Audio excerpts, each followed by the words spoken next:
राधे राधे मित्रों, आज हम राहु के बारे में जानेंगे। राहु के 12 भावों में फल क्या होता है वो जानेंगे, इसलिए कक्षा बड़ी होने वाली है। आपको पता होना चाहिए कि राहु की दृष्टि कहाँ कहाँ होती है। राहु की दृष्टि 5वें भाव पर, मतलब जहाँ बैठेगा उससे 5, 7 और 9वें भाव पर होती है। पहला भाव ये होता है, दूसरा ये, तीसरा ये, चौथा ये भाव बदलते नहीं हैं, हमेशा सेम रहते हैं। इस प्रकार से भाव हमारे होते हैं, ठीक है। अब आपको बता दें, पहला भाव किसको दर्शाता है, पर्सनैलिटी और हेल्थ को दर्शाता है। और राहु का हम आपको एक बात बता दें, कॉमन बात, कि राहु जहाँ बैठेगा उस हाउस से आपका असंतोष जुड़ जाएगा, उस हाउस से आपको अनसेटिस्फेक्शन मिलेगा। राहु आपको कन्फ्यूजन देता है। राहु की दशा में, अंतर्दशा में आपको कन्फ्यूजन बहुत अधिक होगा। अगर चंद्रमा के साथ राहु बैठे तो वो व्यक्ति अपने इमोशन सबको बताते रहते हैं। राहु की दशा में लोग अपनी इमोशंस बड़ा चढ़ा के बताते हैं, मतलब कि इमोशन भी लोग बताते हैं इसकी दशा में। अब हम बात करते हैं पहले घर में जब राहु बैठ जाए तो क्या होता है, ठीक है। अगर पहले घर में राहु बैठेगा तो ऐसे लोग जो होते हैं वो सेल्फिश होते हैं, ऐसे लोग सेल्फिश होते हैं। और पहले घर वाले लोग इन्हें घमंडी समझते हैं, लोग इन्हें घमंडी समझते हैं, पर ये अपने आप को घमंडी मानते नहीं हैं। आपकी सबसे बड़ी बात ये है पहले घर राहु वाले की, ये अपनी, मैंने क्या बताया, पर्सनैलिटी, पहला हाउस किसका होता है, पर्सनैलिटी और हेल्थ का। तो पहले घर में राहु है तो ये अपनी पर्सनैलिटी से टिप टॉप रहना, अच्छा दिखना चाहते हैं, कूल दिखना चाहते हैं। यहाँ राहु बहुत कन्फ्यूज करता है इंसान को। तो हमारा पहले भाव का पता हो गया कि राहु पहले भाव में क्या करता है। दूसरे भाव में राहु क्या करता है, उसको अब हम जानेंगे। अब देखिए, दूसरे भाव में राहु है। राहु दूसरा भाव होता है वाणी का, तो ये वाणी को कर्कश कर देता है, कठोर कर देता है। वाणी कैसे हो जाएगी इंसान की, कठोर हो जाएगी। और सेकंड हाउस में जो राहु है वो धन की चाह बहुत बढ़ा देता है, असंतोष बढ़ा देता है। खूब पैसा हो तो भी पैसे से खुश नहीं होगा, और जातक जो है कमाने की चाह रखेगा, बहुत कमाने की चाह रखेगा, इसलिए उससे क्या होगा, असंतोष जुड़ जाएगा। मैंने क्या कहा, राहु जहाँ बैठेगा वहाँ से असंतोष जुड़ जाएगा, सही है, वहाँ से असंतोष जुड़ जाएगा। दूसरी बात मैं आपको बता दूँ, ये आप अपनी कुंडली पर लगाकर ज़रूर देखिएगा, जिससे आपको पता चलेगा। राहु तीसरे भाव में बहुत अच्छा माना जाता है, जातक मेहनती होता है। राहु 4th हाउस में क्या करता है, माता से बहुत लगाव रखता है ऐसा व्यक्ति, जिसके हाथ 4थे घर में राहु होता है, माता से बहुत लगाव होगा। इतना कि पापा ने मम्मी से कुछ बोला तो पापा से लड़ जाएगा। घर के माहौल में कुछ कमी महसूस करता है, घर में अधिक समय बिताना चाहता है, अतः लगाव हो जाता है। 5वें घर में राहु, जिन महिलाओं का राहु 5वें घर में होता है वह अपने किड्स, मतलब बच्चों से बहुत अटैच होती हैं और एजुकेशन से असंतुष्ट रहती हैं, ठीक है। ये आपके 5 भावों का राहु का फल हो गया। मैं सीधे आपको प्रेडिक्शन करना सिखा रहा हूँ, सही है ना। मैं इधर उधर की बातें करना पसंद नहीं करता हूँ। राहु 6ठे घर में क्या है, इसको आप किसी भी कुंडली पर लगा के देखिए, अपनी कुंडली पर लगाइए, दूसरों की कुंडली पर लगाइए, देखिए कितना एक्यूरेट बैठता है। कमेंट करना ना भूलें, सब्सक्राइब करना ना भूलें। राहु होने से 6th हाउस में राहु होने से जॉब से असंतुष्ट, मैंने कहा ना, जहाँ राहु बैठेगा वहाँ से असंतुष्टि देगा। 6ठे घर में राहु बैठेगा तो जॉब से असंतुष्टि मिलेगी इन्हें।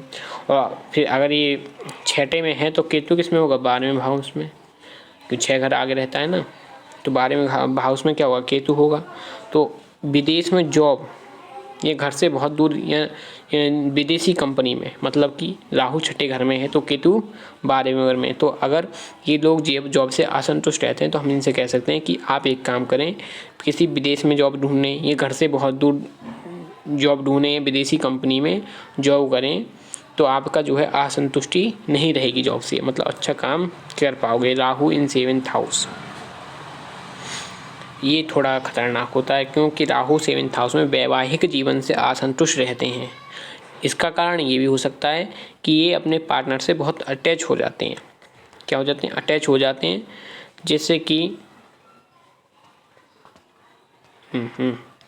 जिससे मैरिड लाइफ में प्रॉब्लम आती हैं, किसी से अत्यधिक लगाव भी नहीं रखना चाहिए। राहु इन 8th house, Rahu 8th house में हो तो इनके ऊपर काला जादू करना बहुत आसान होता है, इनके ऊपर काला जादू करना बहुत आसान हुए हैं और इन दिलचस्पी भी बहुत ज़्यादा काला जादू में, मतलब तंत्र विद्या में व ज्योतिष में होती है। अगर कि आपके घर में 8th हाउस में क्या कहते हैं राहु है तो आप ज्योतिष के लिए एक अच्छे एस्ट्रोलॉजर बन सकते हो। अब यहाँ पे 8th में है तो छठे घर मतलब कि केतु कौन से में होगा, 2nd हाउस में केतु होगा आपका 2nd हाउस में, जिससे केतु कहेगा कि पैसा छोड़ दो और खूब उठाओ, मतलब पैसे की कोई चिंता नहीं करो, खूब पैसा छोड़ दो आप। तो कि ये स्थिति जो है केतु की यहाँ पे 8वें घर में राहु और दूसरे घर में केतु, तो व्यक्ति को ये बर्बाद कर देगा। और यहाँ अगर बच्चा कंजूस होगा तो आबाद कर देगा, अगर बच्चा कंजूस निकला तो अच्छा है और अगर कंजूस नहीं है तो ये बर्बाद कर देगा राहु 8th हाउस वाला। अब राहु क्या है, राहु 9th हाउस में, राहु इन 9th हाउस परंपराओं से असंतुष्ट रहता है। अंतरजातीय विवाह इंटरकास्ट मैरिज या अफेयर्स हो सकते हैं। लक की तरफ से सोचेगा कि लक उसका काम नहीं करता, पिता से डिससेटिस्फेक्शन, टीचर से कोई अच्छा सिखाने वाला नहीं मिला, पिता से डिससेटिस्फेक्शन होता है, टीचर कोई अच्छा सिखाने वाला नहीं मिला अभी तक। 10th house Rahu, 10th house में राहु काम जॉब से अटैच कर देगा, आप उसके लिए रात भर जागने की तैयार हैं, किसी लड़की के लिए नहीं, जॉब के लिए, जॉब के लिए रात भर जागने के लिए तैयार हो जाएंगे और इसी से आपको असंतुष्टि भी होगी, मतलब ज़्यादा कोई भी किसी भी चीज़ का ज़्यादा लगाव आपको असंतुष्टि की तरफ ले जाता है। असंतुष्टि भी होगी कि आप सोचेंगे मैंने बहुत काम नहीं किया, मतलब काम करने का मन ही करता रहेगा। जॉब से अटैच कर देता है राहु यहाँ पे 10th हाउस में। 11th हाउस राहु से बेकार दोस्त, मतलब कि 11th हाउस राहु से बेकार दोस्त व रिश्तेदार मिलते हैं और आप सोचेंगे दोस्त व रिलेटिव्स अच्छे नहीं मिले, पर आप अटैच भी उन्हीं से होंगे, लगाव भी आपको उन्हीं से मिलेगा, फिर क्या असंतुष्टि भी उन्हीं से मिलेगी। 12th house Rahu, 12th house की तो बता दिए राहु, 12th हाउस राहु होने से विदेश यात्रा या विदेश से लाभ होता है। ये आप देखिए यहाँ पर एक आपका कंप्लीट हो गया। अब देखिए और क्या हम आपको बता सकते हैं, मैं पूरी बताने की कोशिश करूँगा।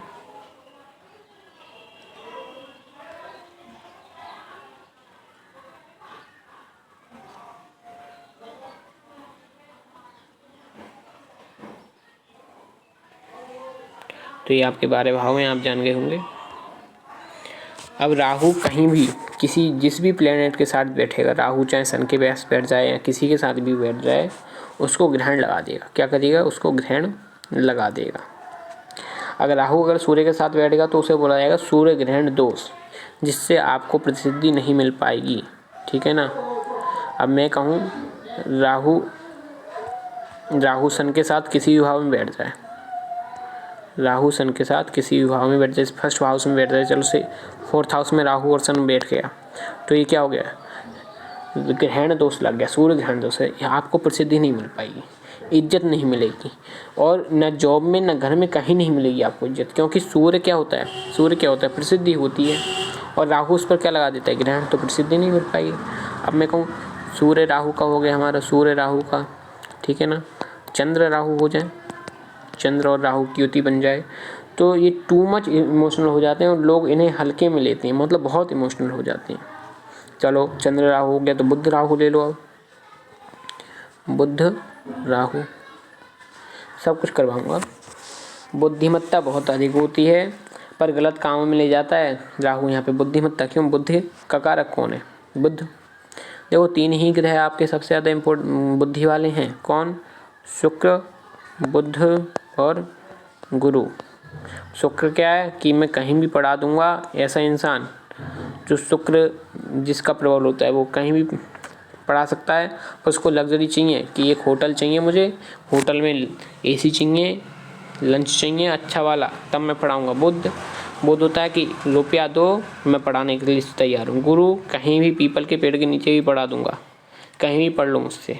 तो ये तीनों आपकी बुद्धि के ग्रह हैं। तो बुध क्या है, बुद्धि का ग्रह। अब राहु आ गया उसके पास में तो हो गया, राहु क्या करेगा, बुध पर ग्रहण। तो बुद्धिमत्ता तो है क्यों, बुध है, पर गलत कार्यों में उसे ले जाएगा कहीं पर बैठे। गुरु के साथ राहु, मतलब गुरु है और राहु, गुरु और राहु इसे गुरु चांडाल योग बनता है, जिससे एक अच्छा टीचर मिलना या बनना मुश्किल है। यह उन लोगों की कुंडली में पाया जाता है, जैसे कि उन लोगों की कुंडली में अधिकतर ये पाया जाता है जिन्होंने पिछले जन्म में टीचर के साथ कुछ बदसलूकी या कुछ करा हो, है ना। ये आगे हो गया आपका। और देखिए आपके शनि राहु हो गया, शनि और राहु, इसे शापित दोष बोलते हैं या पिशाच दोष, काम नहीं बनने देता, बहुत हार्डवर्क करते हैं फिर भी काम नहीं बनता। शुक्र और राहु अफेयर्स कराता है, ये शुक्र और राहु अफेयर्स कराता है, ठीक है ना। आपका ही हो गया। अब देखो एक रह गया हमारा क्या, मंगल राहु, गुस्सा बहुत अधिक है, इन लोगों को गुस्सा बहुत अधिक आता है, ठीक है ना। ओके, आपका ये आज का सेशन रहा। मिलते हैं कल किसी अन्य वीडियो के साथ में। लाइक सब्सक्राइब करना ना भूलें। धन्यवाद।